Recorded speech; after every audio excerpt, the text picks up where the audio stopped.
right. Hi, I'm Barbara Mueller, and it is my honor to welcome you to peacepodcast.org. Each guest, whether a peacemaker, filmmaker, spiritual teacher, or medical doctor, cares deeply and understands the link between peace, health, and happiness in our everyday world. And today you're going to meet Dr. Barbara Ledger. I call her honorary because she has an honorary PhD, and we're going to find out more about that. Welcome, Barbara. Thank you, Barbara. It is wonderful to be with you. Well, Barbara and I are pals because we both belong to the Rotary E Club of World Peace. And we had a hard time even saying we're going to get started now because we have so many ideas. And her inspiration and life's experiences will help us bring our own sense of inner peace to enhance our life's journey. Our life's journey. Today is Inauguration Day in the United States, and I know I have an international group of people who have followed us, and I so appreciate you. You cannot imagine. Barbara wrote this to me in her bio. Wow, Inauguration Day, almost like it was when I landed in Ukraine to start being an NGO director of the power of positive thinking and the power of the consciousness of peace and love. That describes Barbara to a T.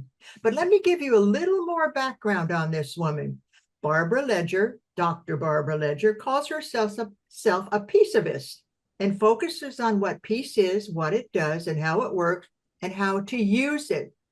Her genius is easily seen because she believes it's possible and has great ideas wherever she goes, even on Zoom. I mean, we couldn't stop talking, right, Barbara? Right.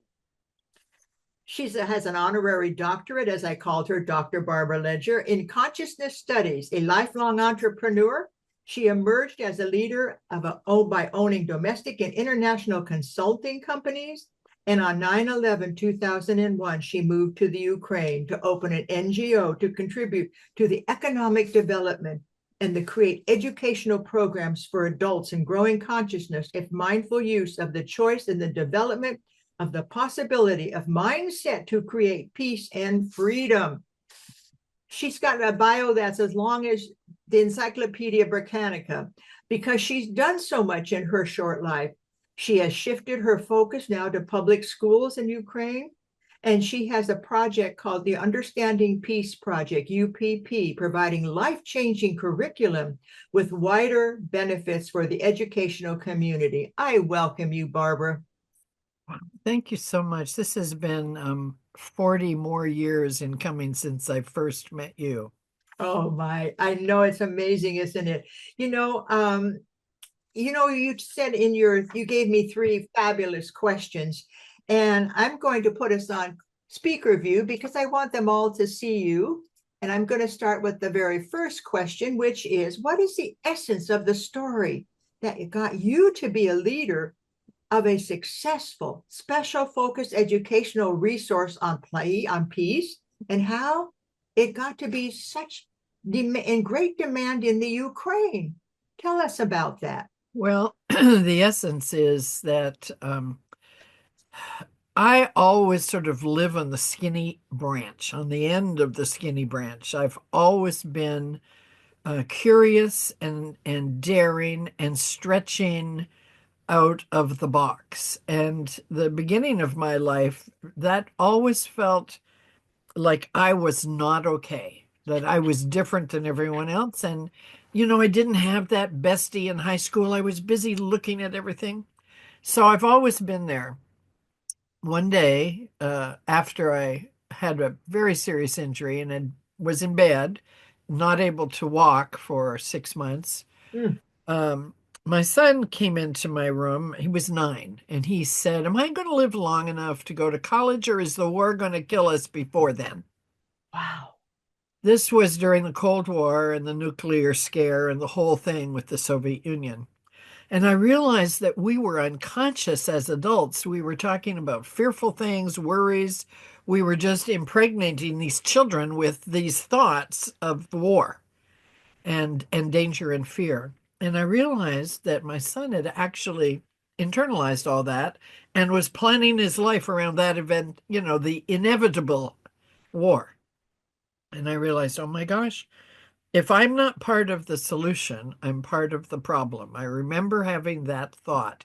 Mhm. Now, I got up every day and crawled literally out the door, and somebody helped me into the car, and I went to a healer for 6 months to learn to walk. But the rest of the time I spent in bed. And that day I said, all right, enough. I'm going to get up. And um, and it took a while. It took 6 more months of walking and practice and everything. But I got up.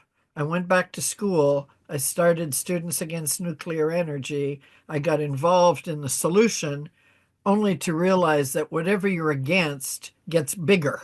Mhm. So like when you push on something, it pushes back. And so everything kind of that push and pull between the us and them really only accentuates the aspects of the us and them. And I finally realized that, 15 years later, after starting lots of organizations and activities. And we tried to start a sister city with the Soviet Union, and Sister City said, no, we don't need any friends there. I Mhm. go, well, no, that's the opposite. We need to be friends there. So my early, I've always been for peace. I'm French Canadian. I grew up on the big farm that the English owned, and the French worked on our farm, and they lived on small farms in the village. So I always wanted to meet the French kids, and my dad would say, "No, no, no, come on, just keep your focus." So I've always been pulled by peace, always. And so what I understand is that when you make a choice, the whole world kind of lines up to support it. It just, it's the orchestration of this amazing life that Einstein was totally tapped into, and most physicists I know are. And in fact, there's someone you ought to interview. His name is Sky Nelson Isaacs, and he wrote a book called In the Flow, and it takes physics and makes it practical. He's Well, just you're definitely in the flow, Barbara, because I he's see you on every week on Tuesday night at our Rotary Eat Club. And I think you're just bursting with ideas because the speakers are so motivational and you're motivational. And you just think about how you just said to me, when you make a choice, the universe supports you. And I think that's exactly what I'm trying to get people to understand. Focus in on what you want. You have behind over your shoulder the word peace. And I know you're a peaceivist, just like you said in the opening. Yeah, you You are the know, peaceivist. this is made by children in Hawaii in a program called Art Waves, and they just donated us 33 huge banners. They're arriving in Ukraine any day now. We've Oh, just shipped them. fabulous. That's And fabulous. this is my blanket out of the 100 pounds of blankets that were knitted by the Corte Madera Knitting Club, and they're part of a big organization, and they knit for us, and we distribute them to people who need blankets and baby hats and things. You have been a part of Ukraine since the war began. And you, Oh, since before I've lived there. I have a house there, I have staff there, team there. wow. I had 4 dogs, but I was home here. This whole project that I'm doing in the schools began, well, 100 years ago, and somehow in the way life works. But in 2019, I was offered a chance to train 30 administrators and teachers that had qualified and been chosen out of a big competition in Ukraine as the sort of the leading edge teachers to help guide Ukraine's education program to the new Ukrainian school and the new Ukrainian school leaders. So I was invited to bring the program that I had at that time called Peace First, and putting peace first, to come and teach the teachers. And after a week, they all asked me, could I come to their schools and teach their teachers?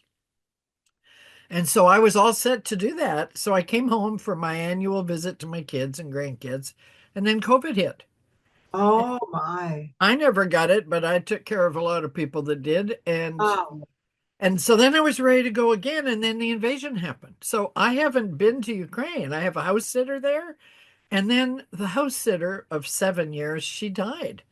And her son-in-law, who is a soldier who needed a place to recover after working on the front lines for a couple of years, he's caretaking our property in Ukraine, Wow.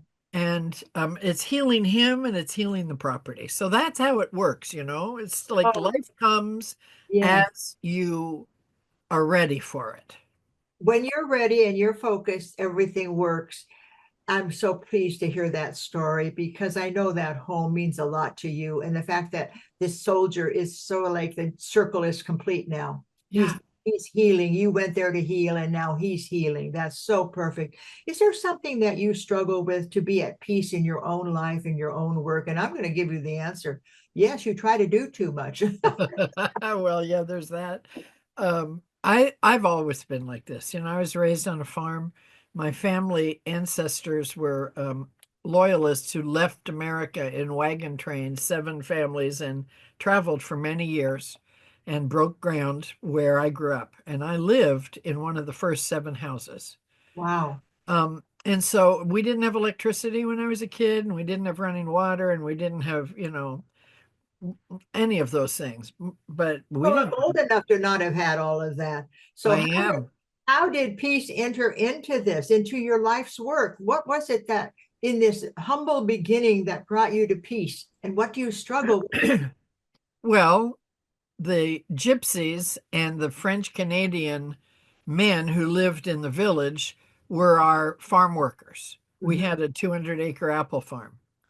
And I would say to my dad, you know, I would ask him about that. I would say, why do the kids have to quit school in grade when they're 13? And he'd say, well, they have to take care of the farm because their parents work for us. Uh-huh. I said, there's something not right about that. And then, so I started then. And there's just 1,000 stories, but I knew, I knew people that were part of the French Revolution Mhm. in Quebec who Mhm. said this is not right that we don't have an education, so we cannot find our stature. There was a war going on between the English and the French, and people had normalized it. And when you normalize it, then it's so easy to just say, oh, well, it's always been that way. It's always going to be that way. And I would say, no, no, no. Yes, you gave them hope and you gave them a new option. So, what is your work in peace right now? I know you're Well, the first work is the answer to your previous question about do I struggle with anything? Because, there is no value in trying to give someone something you don't have because you can't. You can only give it if you are a learner. If you don't have it, you have to meet them where if you don't have peace, you can't pretend to be a peace builder.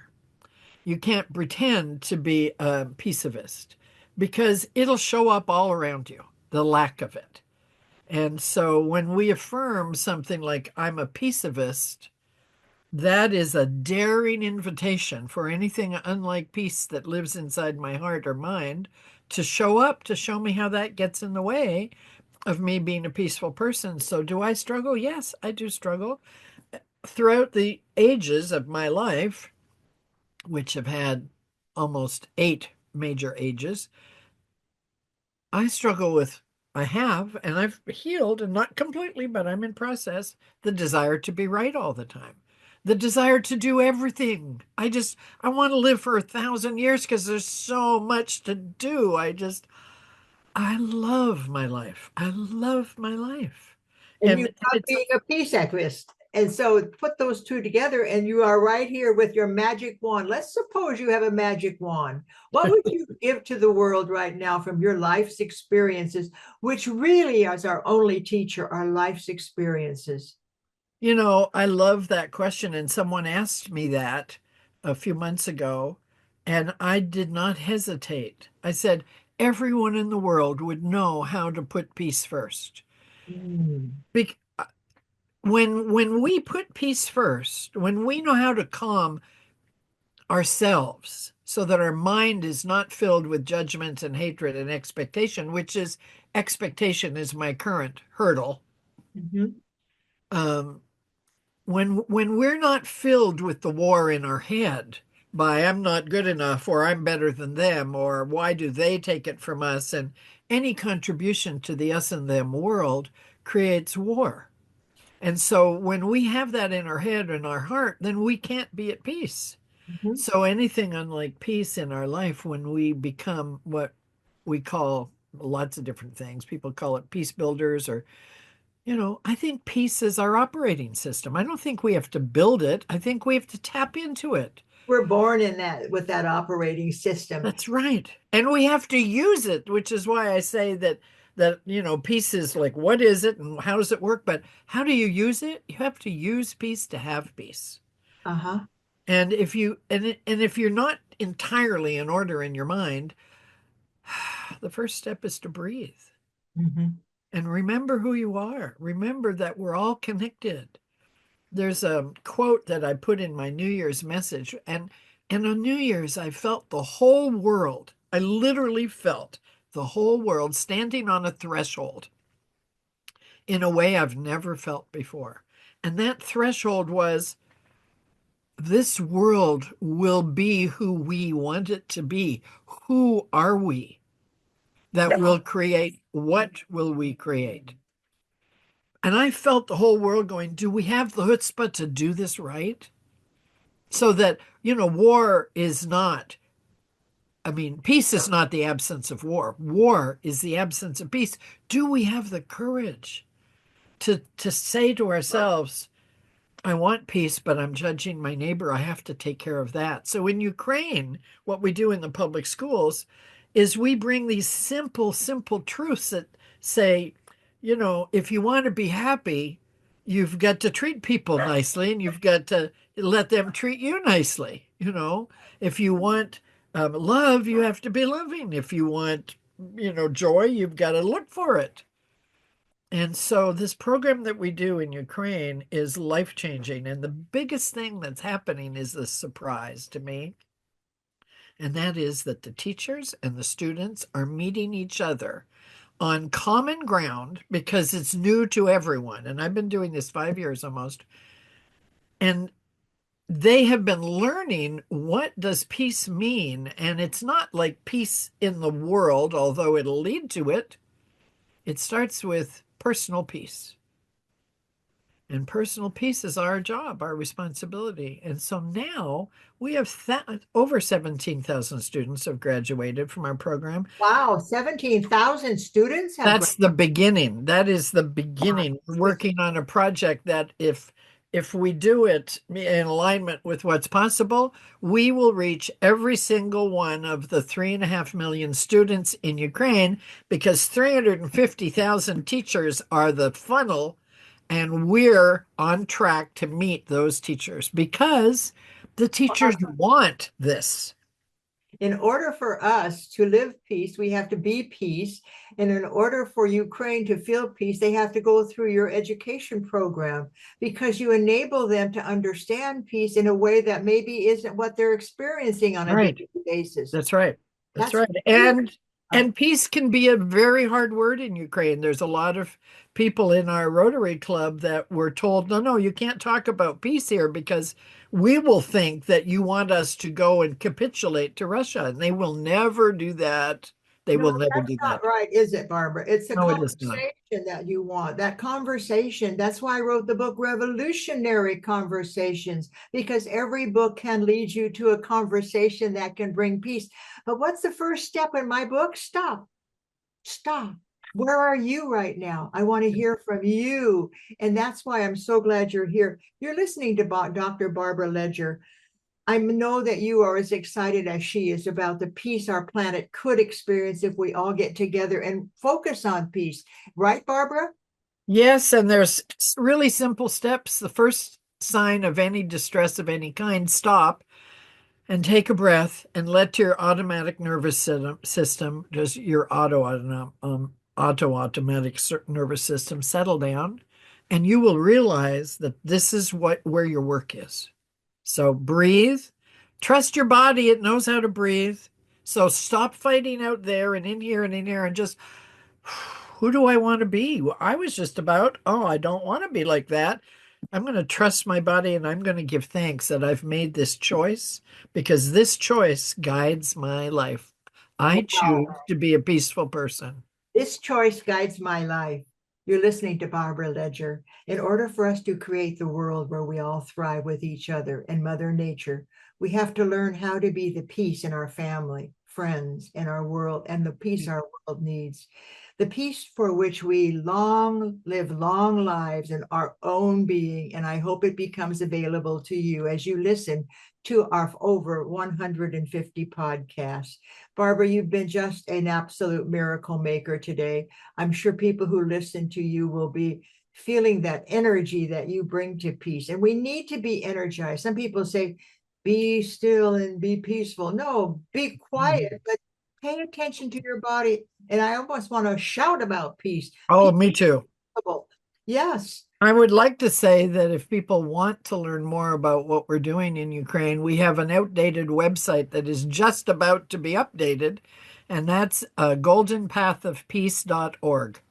Goldenpathofpeace.org. You answered the question I was going to ask you because I wanted to know how can people get in touch with you. The Right. Gold Peace. Tell me again the website. The website is goldenpathofpeace.org, and you can find us at info@goldenpathofpeace.org. Goldenpathofpeace.org. We will put that on our website. And I am so delighted to have had this opportunity to talk to you, Barbara. Do you Thank have a you. last word today? Life is what we make it. Yes, life is what we make it. That's so beautiful. And I'm Barbara Gonmueller. And you can see this has been an exciting conversation around my favorite topic, which is peace. And you notice behind me, I have Ending War 101 because Barbara has spent so much time in Ukraine. I wanted this to make the impossible possible, which is what she does all the time. And if you haven't taken Ending War 101, get your phone out and make a picture of the QR code. It's a $1 contribution, and you can learn about the history of war and about why war doesn't work. As Martin Luther King said in the video that you will be able to watch, I can't be quiet if war is going on. Right. And that's what Barbara's teaching you. She couldn't be quiet, but she brought peace to the villages that needed it and to the children. 17,000 graduates and counting. So that's why I bring her on today. And I thank you for joining us. Invite a friend to listen to Barbara and go to her beautiful website. And I'm Barbara Gonmueller saying, yes, peace is possible and we can end war. Yep, absolutely. Thank you, Barbara, again.